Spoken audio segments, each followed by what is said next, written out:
दोस्तों राना क्लासेज में आपका स्वागत है। तो आज की लेटेस्ट कॉम्पिटिटिव एग्जाम और जॉब अपडेट बताऊंगा, तो इस वीडियो को शुरू से अंत तक देखें। पसंद आने पर लाइक, नए लोग सब्सक्राइब करना ना भूलें। जैसा कि आप जानते हैं कि बिहार में इंजीनियरिंग और मेडिकल कॉलेजों में लड़कियों के लिए 33% का आरक्षण किया गया था, लेकिन ऐसा लग रहा था कि इस साल से नहीं शुरू होगी, क्योंकि अभी जो है जून आ गई है। लेकिन ये अच्छी खबर है, खुशखबरी है। आरक्षण के लिए तैयार हो रहा प्रस्ताव जल्द कैबिनेट में भेजा जाएगा।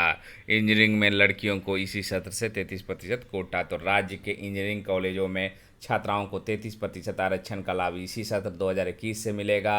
इसके लिए प्रस्ताव तैयार करने में विज्ञान एवं प्रौद्योगिकी विभाग जुट गया है। जल्द ही विधि विभाग से इस प्रस्ताव पर स्वीकृति भी लेकर इसे कैबिनेट में जो कि भेजा जाएगा। कैबिनेट की सहमति मिलने के बाद राज्य में इसे लागू कर दिया जाए। मालूम हो कि मुख्यमंत्री नीतीश कुमार ने 2 जून को विभागीय समीक्षा के दौरान लड़कियों के लिए इंजीनियरिंग और मेडिकल कॉलेजों में 1/3 सीटें आरक्षित किए जाने की घोषणा की थी। इसको लेकर उन्होंने विभागीय पदाधिकारी को निर्देश भी जारी किया था। इसके तुरंत बाद विज्ञान एवं प्रौद्योगिकी विभाग ने इस संबंध में कार्रवाई शुरू कर दी, जो अंतिम चरण में है। मिली जानकारी के अनुसार हर वर्ग के लिए आरक्षित सीटों में 33% आरक्षण लड़कियों के लिए रहेगा। इसी अनुरूप विभाग द्वारा प्रस्ताव तैयार किया जा रहा। राज्य में भी 38 राज्य सरकार के इंजीनियरिंग कॉलेज और जिनमें 99 सीटें हैं। इंजीनियरिंग कॉलेजों के लिए अलग विश्वविद्यालय। राज्य के सभी इंजीनियरिंग कॉलेजों के लिए अब जल्द ही अलग विश्वविद्यालय भी होगा। इसके लिए विधानमंडल के अगले सत्र में बिहार इंजीनियरिंग विश्वविद्यालय विधेयक 2021 पेश किया जाएगा।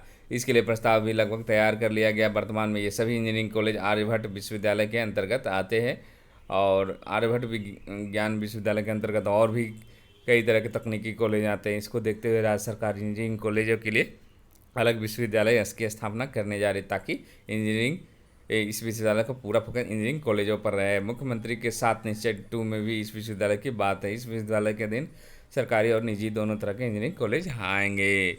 अभी कितने हैं छात्राएं? तो 17% नामांकित छात्राएं। तो राज्य के वर्तमान में इंजीनियरिंग कॉलेजों में पढ़ने वाली लड़कियों की संख्या अभी कितनी? 17% है। कुल विद्यार्थियों की संख्या 25,000। इस तरह आरक्षण लागू हो जाने का इनकी संख्या में काफ़ी वृद्धि हो जाएगी। और मुख्यमंत्री ने भी समीक्षा के दौरान कहा कि आरक्षण लागू होने से छात्राओं उच्च और तकनीकी शिक्षा की ज़्यादा प्रेरित होगी। मुख्यमंत्री के साथ DCE-1 में भी ये इंजीनियरिंग कॉलेज की स्थापना की बात थी। और आरक्षण के नियम में अभी पिछड़ा वर्ग की लड़कियों को 3% का लाभ कॉलेजों में नामांकन दिए जाते हैं। मतलब जो BC का 3% वोमेन WBC वो 3% दिया जा रहा। तो ये अच्छी खबर है, खासकर लड़कियों के लिए जो इंजीनियरिंग और मेडिकल करना चाहते हैं, और इनकी जो माली कंपटीशन भी होती है थोड़ी आसान रहेगी और इनको मौका भी मिलेगा ज़्यादा। उसके बाद आते हैं विश्वविद्यालय की लापरवाही ने नहीं बनने दिया था। एक तो आपने पहले भी पढ़ा, विश्व के तोड़ दिया सपना, ये आपने बहुत लेकिन एक नई सेम इसी तरह की ये इनका नाम अल्पना था। और यहाँ पर आप देख रहे हैं आज के पेपर में दिया मगध यूनिवर्सिटी। ये कौन यूनिवर्सिटी थी? तो बिहार विश्वविद्यालय की लापरवाही। मगध यूनिवर्सिटी की लापरवाही ने नालंदा की निकिता का अधिकारी बनने का सपना इस साल तोड़ दिया। नालंदा कॉलेज बिहार शरीफ की छात्रा निकिता को समय रहते यूनिवर्सिटी डिग्री नहीं मिल पाई। डिग्री की मूल प्रत जमा नहीं होने की वजह से BPSC ने साक्षात्कार में पास होने के बावजूद इसकी उम्मीदवारी रद्द कर दी। निकिता को यूनिवर्सिटी ने ग्रेजुएशन की डिग्री समय पर नहीं दी। यहाँ के दोनों अधिकारी इसे कोई लेना देना नहीं है। निकिता सिन्हा मगध यूनिवर्सिटी अंतर्गत नालंदा कॉलेज बिहार शरीफ सत्र 2010 से 13 स्नातक गणित विषय की छात्रा रही। निकिता ने बताया कि BPSC की 64वीं संयुक्त परीक्षा के पास करने के बाद इंटरव्यू 21 जनवरी 2021 को बुलाया गया था। डिग्री नहीं रहने की वजह से यूनिवर्सिटी ने टेक्समोनियम बनाकर साक्षात्कार दिया, उसमें उत्तीर्ण हुई। इस दौरान आयोग ने मूल प्रमाण पत्र सत्यापन के लिए समय दिया, लेकिन तय समय पर मूल पत्र जमा नहीं कर सकी। इसके कारण हमारी उम्मीदवारी रद्द कर दी गई।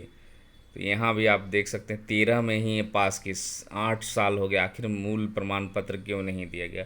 पहले ही ठीक है उन्होंने समय पर नहीं दिया तो आरोप लगा दिए कि विश्वविद्यालय ने, लेकिन ये छात्रा कहाँ थी 8 सालों से कि इनको भी प्रयास करना चाहिए था। होता क्या है कि जब अंतिम समय में आप चाहते हैं समय दिया गया तो वहाँ पर मांगा जाता है, और आपको ज़रूरत आपको है, विश्वविद्यालय की ज़रूरत नहीं है। इसीलिए आपको जो कि अलर्ट रहना पड़ेगा। मैं बार बार कर रहा हूँ, बहुत सारे लोग प्रोविजनल कर रहे हैं, और ये आप दूसरा उदाहरण देख रहे हैं 64वीं का। इसीलिए मैं एक वीडियो भी बनाया था, उसमें कहा था कि आप बिल्कुल अपने तरफ से लापरवाही नहीं करें।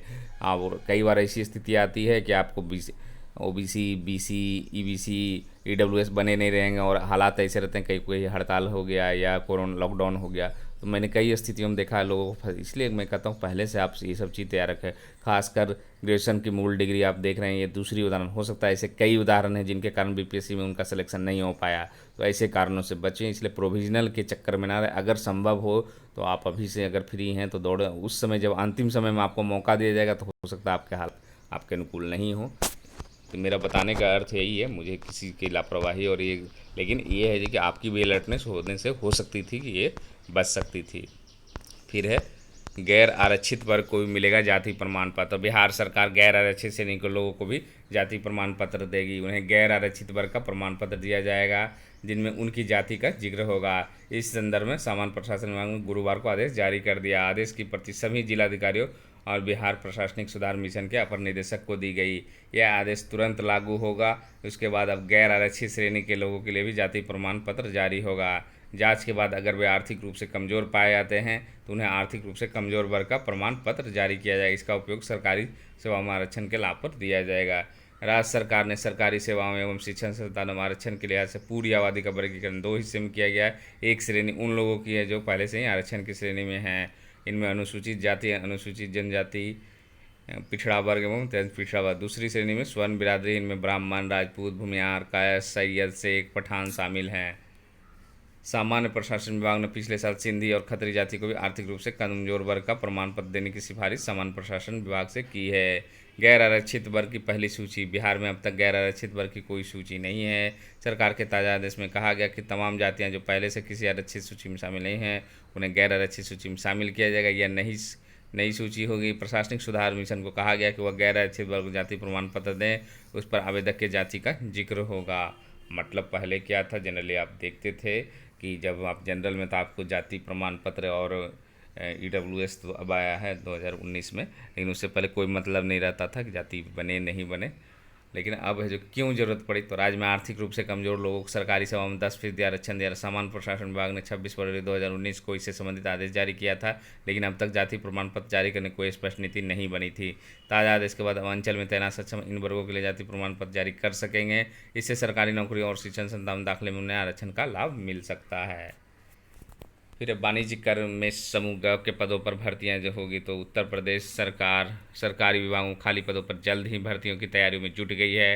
वाणिज्यिक कर विभाग ने इसके लिए तैयारियां शुरू कर दी है। अराजपत्रित श्रेणी के कनिष्ठ सहायक, आशु लिपिक, उर्दू अनुवादक, कनिष्ठ सहायक व प्रधान सहायक, वाहन चालक, ग्रेड 4 और सेवक आदि पदों पर भर्ती के लिए जोनवार ब्यौरा तैयार कराया जा रहा है। एडिशनल कमिश्नर सूर्यमणि लाल चंद ने सभी जोन के एडिशनल कमिश्नरों से इन वर्गों के रिक्त पदों पर ब्यौरा उपलब्ध कराने को कहा है।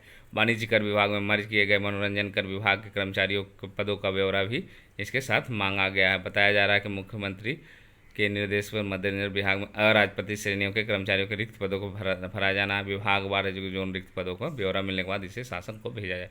मतलब वाणिज्य कर विभाग में उत्तर प्रदेश में बहाली करने की तैयारी चल रही है। जैक की भी बोर्ड परीक्षाएं स्थगित। तो ये मेरा बताने का मकसद ये है कि आप सोच रहे होंगे कि अब तो अनलॉक हो रहा, झारखंड भी अनलॉक हो गया, बिहार भी अनलॉक हो गया और भी अन्य राज्य, तो फिर ये परीक्षाएं रद्द क्यों गई। तो परीक्षाएं जुलाई में ले लेनी चाहिए या जून में ले लेनी चाहिए। तो उतनी स्थिति मुफीद नहीं हुई कि 7.63 लाख छात्राएँ जो कि परीक्षा दे। हाँ, जो आपने कल कैलेंडर देखा उसमें छोटी छोटी परीक्षाएँ और जो मेन बड़ी परीक्षाएँ हैं वो आपको अक्टूबर में शुरू हो रही। तो कहीं ना कहीं है जो कि ये संकेत है कि आपकी परीक्षाएं जिस तरह की खुल रही है, इसका मतलब ये नहीं कि जुलाई में सारी परीक्षाएं चालू हो जाए। कुछ परीक्षाएं छोटी छोटी जिनकी संख्या कम है वो परीक्षाएं हो सकता है शुरू हो, नहीं भी हो सकती है क्योंकि उतने रिस्क लेने के लिए हो सकता है कि प्रशासन तैयार नहीं हो। तो कहीं ना कहीं है जो कि थोड़ी सी समय है जो कि आपको लगेगी। 9 महीने में ये कल कैलेंडर जारी हुआ था। ये टारगेट है लोक सेवा आयोग का। यहाँ भी आप देख रहे हैं 25 जुलाई को परीक्षा यहाँ से शुरू है, लेकिन ये ऐसी परीक्षाएं जिसकी संख्या काफ़ी कम है। 24 अक्टूबर आयोग ने पहले जो कि स्थगित किया था जो कि 5 परीक्षाएं, इसमें कैलेंडर में स्टाफ नर्स की नई परीक्षा शामिल है जो कि किया गया है। CHSL 2018 डॉक्यूमेंट्स वेरिफिकेशन के लिए 18,875 सफल। तो कंबाइंड कर्मचारी चयन आयोग ने combined higher secondary level CHSL 2018 परीक्षा टाइपिंग टेस्ट एवं डाटा एंट्री स्पीड टेस्ट का परिणाम घोषित कर दिया। आयोग की ओर से दिसंबर में CHSL टाइपिंग एवं डाटा एंट्री स्पीड टेस्ट कराया गया था। परीक्षा में कुल 18,875 अभ्यर्थियों को डॉक्यूमेंट वेरिफिकेशन सफल घोषित किया गया है। इन अभ्यर्थियों को प्रमाण पत्रों का सत्यापन SSC के क्षेत्रीय कार्यालय की ओर से जारी होने वाले कार्यक्रमों के अनुसार किया जाएगा। परिणाम है जो कि अलग अलग आयोग की ओर से जारी परिणाम में 12 अभ्यर्थियों को दूसरे विभाग में सेवा के लिए डाटा एंट्री ऑपरेटर टेस्ट के जरिए चुना गया है। कंट्रोलर एंड ऑडिटर जनरल के लिए 1145 अभ्यर्थियों को डीएसटी के जरिए चुना गया है। इसी प्रकार टाइपिंग टेस्ट के लिए 17,718 अभ्यर्थियों को चुना गया है। 3 अभ्यर्थियों का परिणाम नकल के चलते रोक दिया गया है। 15 जून को रिजल्ट वेबसाइट पर। तो टीयर 2 में सफल अभ्यर्थियों का टाइपिंग टेस्ट एवं डाटा एंट्री टेस्ट दिसंबर 2020 में कराया गया था। अब 6 महीने बाद परिणाम घोषित किया गया है। आयोग की ओर से कहा गया कि स्किल टेस्ट का परिणाम वेबसाइट पर 15 जून 2021 को अपलोड कर दिया जाएगा। तो कहीं ना कहीं है जो कि अच्छी खबर है कि रिजल्ट कम से कम शुरू हुई है। इसी तरह धीरे धीरे की परीक्षाएं भी है जो कि शुरू होने की संभावना है। लॉकडाउन खुलने पर बहाल हो सकते हैं 1.7 करोड़ रोजगार। तो कोविड-19 संक्रमण के मामले घटने के साथ देश भर में लॉकडाउन खत्म करने की भी शुरुआत हो चुकी है। Central for monitoring Indian academy ने दावा किया है कि चरणबद्ध तरीके से लॉकडाउन हटाए जाने से असंगठित क्षेत्र में करीब 1.7 करोड़ रोजगार वापस आ सकते हैं। यह आंकड़ा बीती मई में लॉकडाउन से संबंधित संगठित और गैर संगठित दोनों क्षेत्रों में बेरोजगार हुए 2.5 करोड़ लोगों का करीब 66% होगा। CMII ने बताया कि लॉकडाउन खत्म होने से असंगठित क्षेत्र के रोजगार में तेजी से सुधार आएगा। जनवरी 2021 के बाद से इस क्षेत्र में गैर कृषि रोजगार संख्या में 3.68 में कमी आई है। तो ये आप देख सकते हैं कि लॉकडाउन खुलने पर 1.7 करोड़ रोजगार मिल सकता है। टीईटी उत्तीर्ण की वैधता उम्र भर। बिहार के 1,11,484 अभ्यर्थियों को फ़ायदा होगा।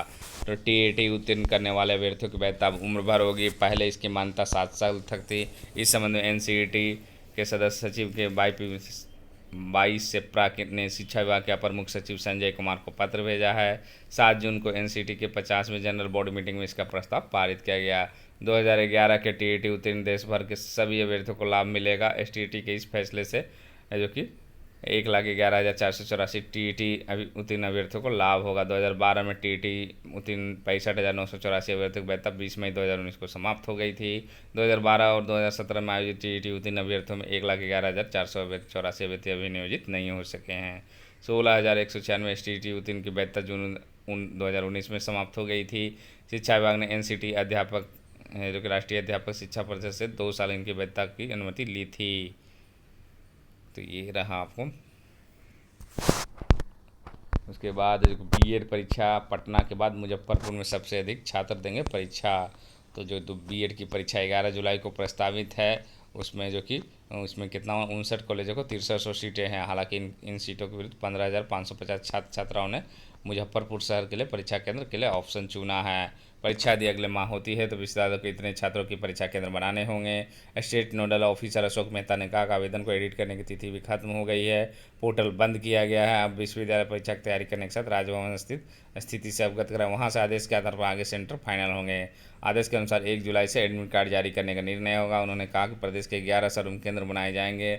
सबसे अधिक छात्रों ने पटना की जो कि परीक्षा केंद्र चुना। इसमें के बाद मुजफ्फरपुर है। तो आप देख सकते हैं पटना में 38,806, मुजफ्फरपुर 15,550, गया में 14,474, दरभंगा में 12,618, भागलपुर में 9907, आरा में 8956, पूर्णिया में 7904, मधेपुरा में 8205, छपरा में 4493, हाजीपुर में 4359, मुंगेर में 4230 छात्रों का केंद्र होगा। बीपीएससी की विभिन्न प्रतियोगिता परीक्षाओं में 97 अल्पसंख्यक उम्मीदवार सफल हुए हैं।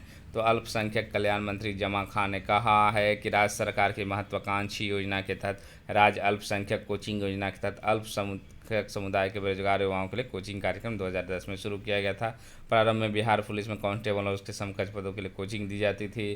2015 से बिहार लोक सेवा आयोग द्वारा संचालित प्रतियोगिता पर निःशुल्क आवासीय कोचिंग कार्यक्रम हज भवन पटना में शुरू हुआ। इस कार्यक्रम की नोडल एजेंसी मौलाना मजरूल हक अरबी एवं फारसी विश्वविद्यालय और क्रियान्वयन एजेंसी बिहार राज्य हज समिति का हज भवन कोचिंग व मार्गदर्शन कोषांग है। अब तक बिहार में पुलिस में दरोगा, कांस्टेबल और समकक्ष पदों पर कुल 1466 उम्मीदवार सफल होकर अपनी सेवा दे रहे हैं। बीपीएससी की परीक्षा में कुल 97 उम्मीदवार सफल होकर विभिन्न पदों पर सेवा दे रहे हैं। 64वें में 51 उम्मीदवार है जो कि सफल हुए हैं, जिनमें 4 बिहार पुलिस सेवा, 1 बिहार प्रशासनिक सेवा, 2 बिहार वित्त सेवा, 19 बिहार राज्य सेवा तथा शेष अन्य पदों पर कुल चयनित उम्मीदवारों में 19 महिला उम्मीदवार हैं।